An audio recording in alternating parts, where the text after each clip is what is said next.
The war ended a week before I found him. At least, that's what the transmission said. But the desert didn't care about peace treaties. It still stank of blood and melted gear. Still echoed with screams that hadn't finished dying. Still burned under a sky too big to hold silence. My legs were shot, one wrapped in biofoam, the other dragging behind me. My exosuit was fried. Helmet cracked. I hadn't eaten in 2 days. My compact was down to passive scan mode. I wasn't a soldier anymore. I was a body looking for somewhere to fall without being buried by the wind. That's when I saw him, half covered in sand, crushed beneath a collapsed ridge. One arm outstretched like he'd been crawling. His skin was gray-blue, tight, scaled along the neck. They called them Etheri. Elegant, deadly, smarter than us. The enemy. He was maybe 16, 17 at most. His eyes were closed. No blood, but no pulse either. I crouched, coughed once, then did something stupid. I reached out. It wasn't protocol, wasn't strategic. I was just tired of stepping over bodies and pretending they weren't people. I placed my hand over his chest, closed his fingers, and started to dig. It took me 2 hours to get him free. The sand fought me. The ridge caved more, but I kept going. When I had a shallow grave carved into the dunes, I turned to lift him. That's when he coughed. I fell backward, drew my sidearm. He didn't move, just opened his eyes, slow, like waking up hurt. He looked at me, didn't snarl, didn't flinch, just stared, like I was a dream he wasn't sure he wanted to believe in. I didn't shoot. Maybe because I couldn't. Maybe because I shouldn't. "You're alive," I said. He blinked, then spoke in broken Terran. "Not for long." He tried to sit, failed, collapsed back. I dropped the pistol, pulled out my canteen, offered it. He stared at it like it was a weapon, then took it, drank, shivered, spoke again. "Why, help?" I looked at the grave I dug, then back at him. "Because I thought you were dead." "So you bury?" "Someone should." He stared at me a long time, then nodded once. I helped him sit up. He coughed blood into the sand. His side was torn open, shrapnel still embedded. His breathing was shallow, but he was alive, barely. We didn't have names yet, just uniforms. Blood, and the kind of trust that comes when death doesn't finish the job and you're too tired to hate anymore. I built a shade dome out of scrap. He slept. I watched. His weapon was gone. Mine sat beside me, half buried in dust. We didn't reach for either. The next morning I learned his name. Tal. "I'm Ryan." He nodded. Didn't say much after, but he let me clean the wound. Didn't stop me when I wrapped the bandage too tight. Didn't flinch when I whispered, "I don't think I want to be a soldier anymore." He looked at me, and for the first time, he smiled. We walked at night, moved slowly, north toward the evac beacon. 23 clicks, too far for either of us in our condition. But one step was better than none. He helped me walk when my leg buckled. I caught him when he collapsed from heat stroke.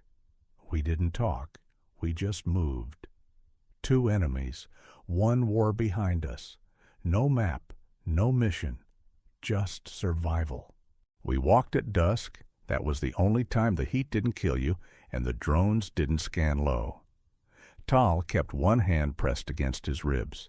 The bandage was soaked again. I didn't tell him. He already knew. My leg dragged. Every 5 steps, he waited. Every 5 steps, I caught up. We didn't speak unless we had to.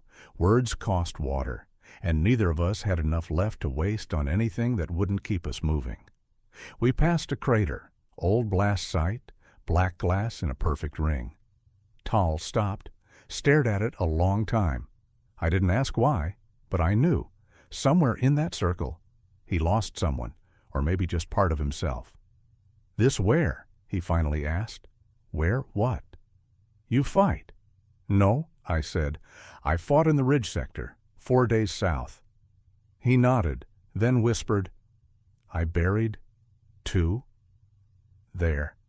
I nodded too, because grief doesn't care what language you speak, only that you carry it until someone else helps you set it down. He collapsed that night, body shaking, breathing cracked. The fever had come.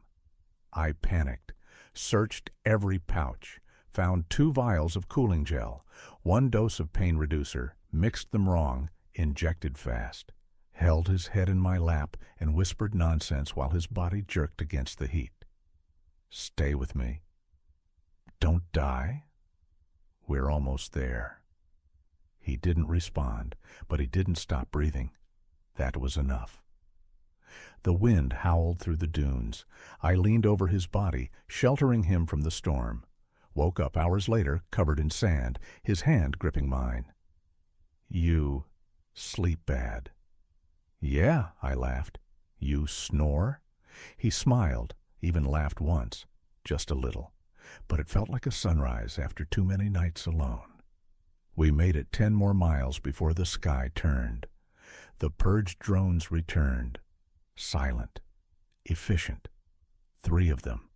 They flew low, scanning for movement. Tal pulled me into the rocks, covered my body with his. Didn't move, didn't speak, didn't breathe. And the drones passed, like ghosts searching for echoes they no longer believed in. "Why'd you do that?" I asked. He didn't answer right away, just looked at me, eyes tired, but calm. "Because you buried me before I died." I think that was the moment he stopped being the enemy and started being mine. We reached the plateau ridge 2 nights later. The beacon was just beyond it, visible now, a red light blinking like a distant heartbeat. That was the evac zone, the edge of survival. But the climb was steep, and Tal was fading. He stumbled, coughed blood, tried to stand, failed. "I'll carry you," I said. "No." "We're almost there." "No." I lifted him anyway. He groaned. Didn't fight me, didn't stop me. Just let himself be held for the first time like he mattered more than whatever flag he used to wear. It took 2 hours to reach the top. I dropped to my knees, laid him down, pulled the emergency flare from my belt, fired, 1 shot, high and bright, let it burn like a promise. "We made it," I whispered. Tal's lips were dry, his eyes half closed. "You lied." "What?" "You said I was dead. You buried me." "You weren't dead." "But you could have left me." "I didn't." He smiled. "Then don't now." I held his hand, watched the evac ship descend through the ash line, listened to the wind change direction like the planet had been holding its breath and finally exhaled. And when the ship landed, we didn't let go of each other, not even when they scanned him, not even when the medic asked questions, not even when the soldier looked at me and said, "Why'd you save it?" And I said, "Because he's not an it, he's Tal, and he saved me too." The soldier didn't understand, but the medic smiled and led us both onto the ship, together. They didn't ask me questions right away.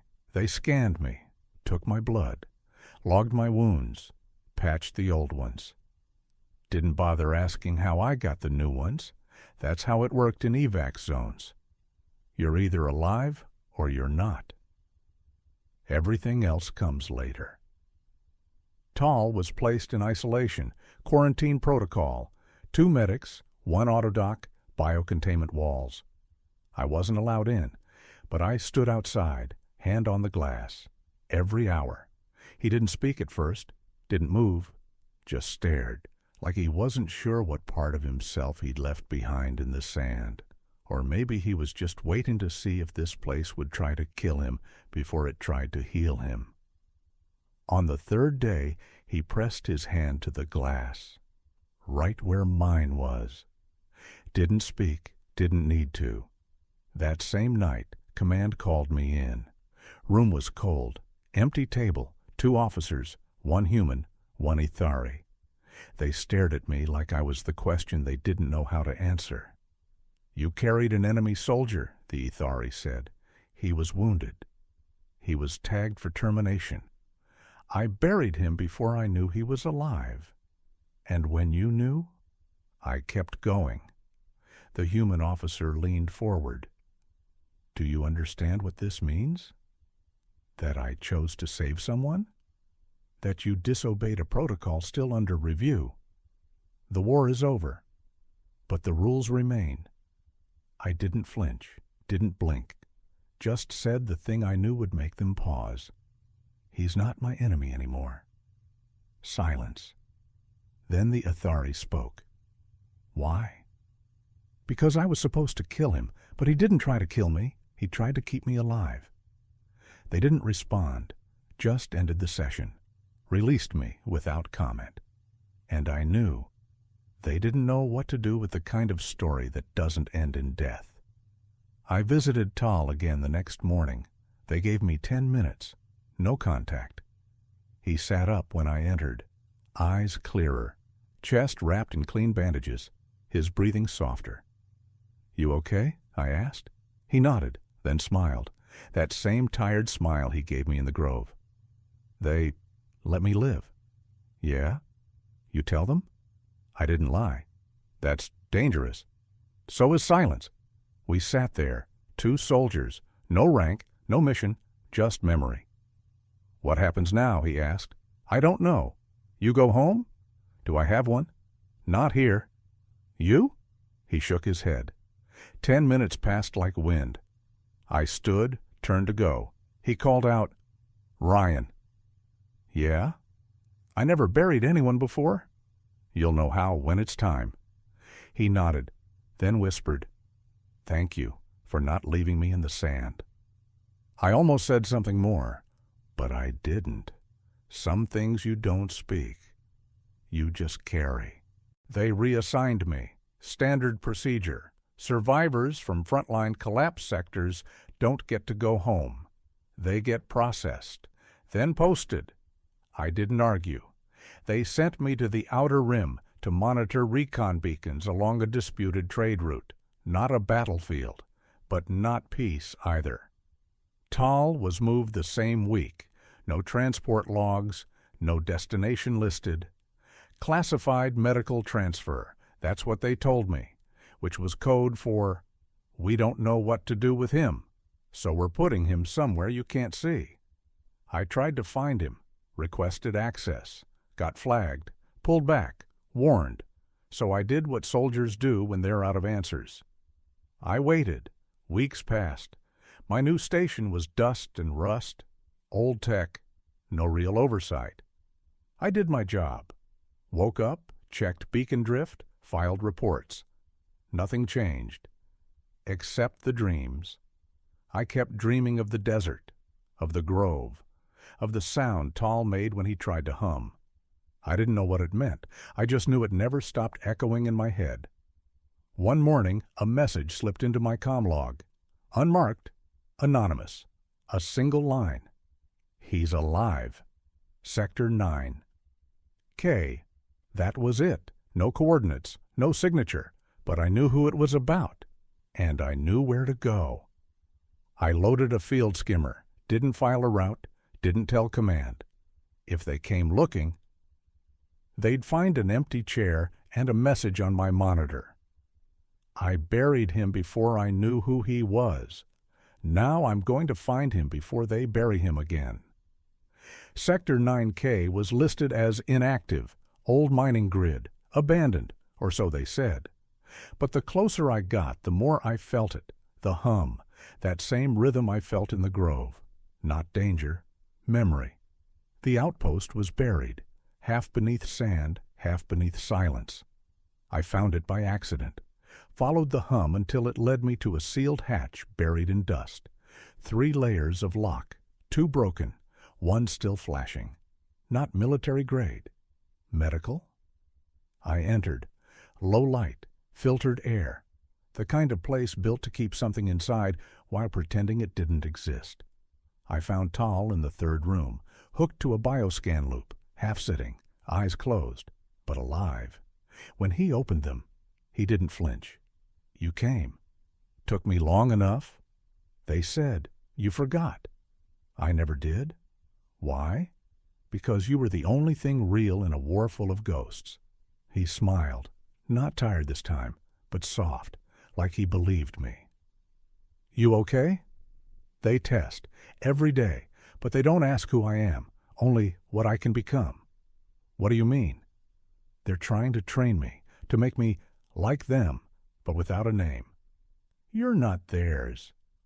I was never anyone's, except yours. I sat beside him, took his hand. His grip was weak, but it was enough. I stayed for hours, didn't talk much, just let him rest. Let him know someone remembered he was more than data, more than threat analysis, more than the mistake they didn't want to admit was still alive. When I stood to leave, he looked at me. They won't let me go. Then I'll come back. They'll move me. Then I'll follow. You can't do that forever. I can try. He laughed, one short breath, then whispered, You buried me once. If they bury me again, promise you'll dig me up. I smiled. Every time. I never found Tal again. They moved him, erased the logs, scrubbed the entry point, put a silence wall around the entire sector like he had never existed. But silence doesn't undo what we survived. It just changes how loud you have to speak to be heard again. I filed one last report, buried deep in the system, encrypted with layers no one would bother to break. Not an accusation, not a mission log, just a story. There was a boy in the sand, not mine, not the enemy, just someone I didn't leave behind. The archive never responded, but a year later I got a message. No name, no seal, just text. He's free. That was it. 2 words, enough to stop my breath, enough to bring back the desert wind I hadn't felt in too long. I didn't chase it, didn't go looking, because that's what we promised each other. No more cages, not even the ones built from hope. I retired after that. Took a comms post on a slow relay station floating between 3 forgotten moons. No noise, no orders, just long days watching space breathe. And every night, I tell myself one of those stars out there belongs to him. I still keep the glove, the one I wore when I dug him out.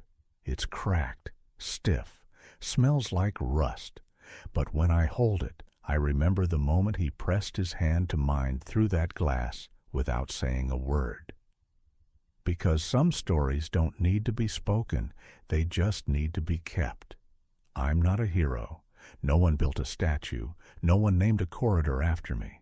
But when the wind hits the sand just right, I swear I hear footsteps behind me, software confident and always moving forward. The war is over. The scars don't ask for anything anymore. But the story, it still breathes. And sometimes, when I sit outside the comm tower, watching the moons pull light across the stars, I whisper to them, to the wind, to the silence, to the promise we never let die. I buried you once, but I never stopped carrying you, and I never will.